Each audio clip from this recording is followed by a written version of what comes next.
Vítam vás pri novom videu o hackingu. Dnes si rozobereme nejaký základný pohyb v konzole, v Kali Linuxe, pozrieme sa na nejaké príkazy, naklonujeme si nejaký program do Kali Linuxu, naučíme sa jednoducho nejaké základy. Tu hore môžete vidieť dve základné konzoly. Jedna je základná CMD konzola, druhá je Terminátor. To je vlastne podobná ako tá základná konzola, akurát máte tam všetky administratorské práva. Keď klikneme na Terminátor, otvorí sa nám tabuľka, kde zadáme heslo Kali a otvorí sa nám konzola. Prvý základný príkaz je ls, ktorý nám vypíše všetky priečinky a súbory na aktuálnej ceste v adresári. Druhý základný príkaz je cd. Takto sa pohybujeme vlastne v priečinkoch v celom Kali Linuxe. Čiže zadáme si cd home Kali desktop a dostaneme sa na plochu. Teraz, keď sme na ploche, môžeme si opäť vypísať príkazom ls všetko, čo máme na ploche. Môžete vidieť, že sa to zhoduje s tým vlastne, čo je na tejto pracovnej ploche. Priečinok na ploche si môžeme vytvoriť príkazom mkdir ako makedir. Napíšeme napríklad Kali Linux, dáme Enter, vytvoril sa nám priečinok Kali Linux. Keď chceme doňho vojsť, stlačíme CD a buď napíšeme Kali Linux,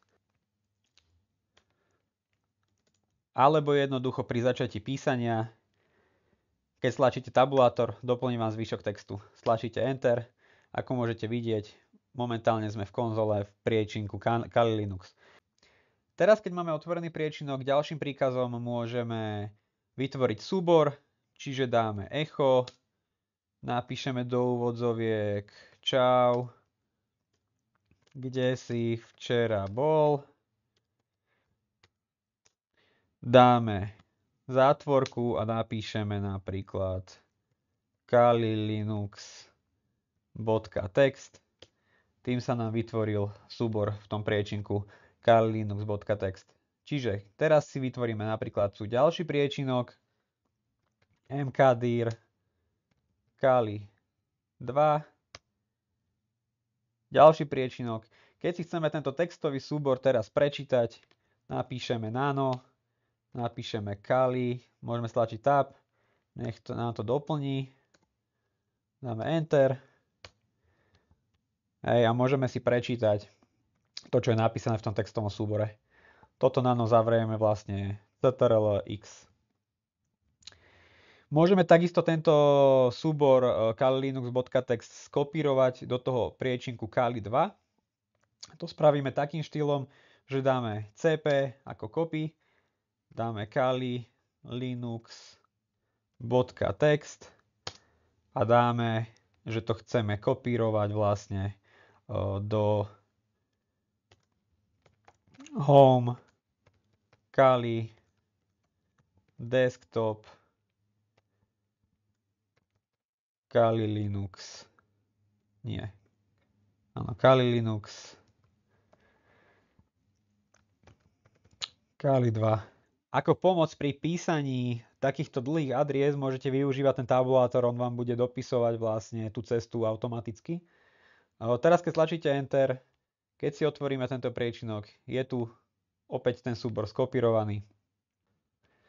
Dobre, to sú také najzákladnejšie príkazy pre pohyb v priečinkoch, pre kopírovanie, čítanie nejakých súborov. Teraz tu môžeme postupne premazať.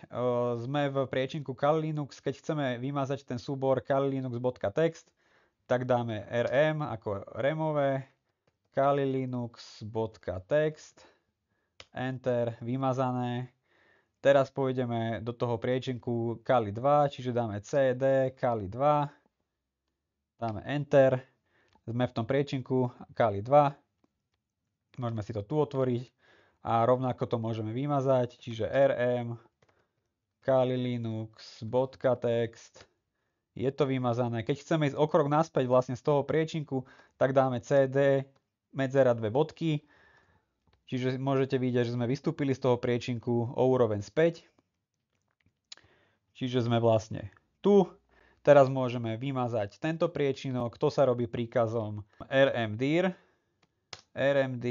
kali 2, enter, vymazal sa ten priečinok, toto si môžeme zavrieť a teraz si vymažeme vlastne tento priečinok, ideme tým pádom o úroveň späť na plochu, cd 2 bodky a dáme si rmdir kali linux, enter. OK, konzolu teraz premažeme príkazom clear, dáme enter, konzola sa premazala.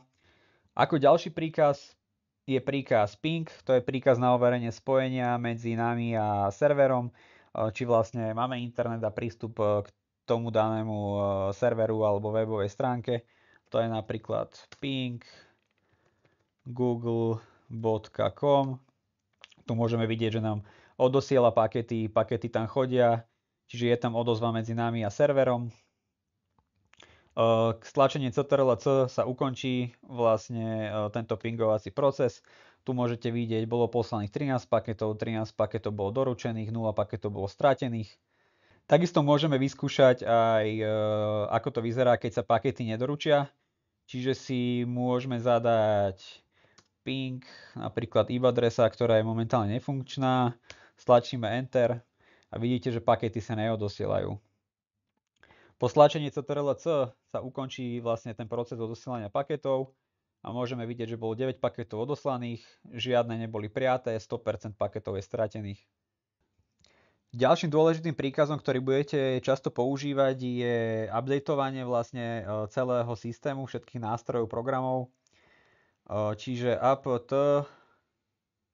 --get update, stlačíte enter, automaticky sa vám posťahujú updaty. Následne dáte apt --get upgrade. Toto väčšinou trvá trochu dlhšie. Tu sa vás to pýta, že či chcete pokračovať, dáte Y, dáte enter a pokračuje to ďalej. Upgrade máme hotový, teraz si môžeme premazať konzolu. A ďalšiu dôležitú vec, ktorú si ukážeme, je z GitHubu si vlastne uložiť nejaký program alebo nástroj, ktorý vlastne budeme potrebovať k ďalším súčastiam. Ako sa to robí? Napíšeme si GitHub a meno toho nástroja, čiže napríklad Veil.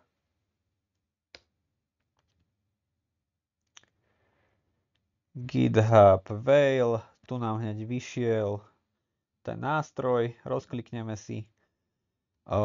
Dobre, tu máme vlastne ten nástroj, budeme chcieť spraviť z toho nástroju klon, to znamená, kliknete tuto na túto šípku a skopírujete si toto https.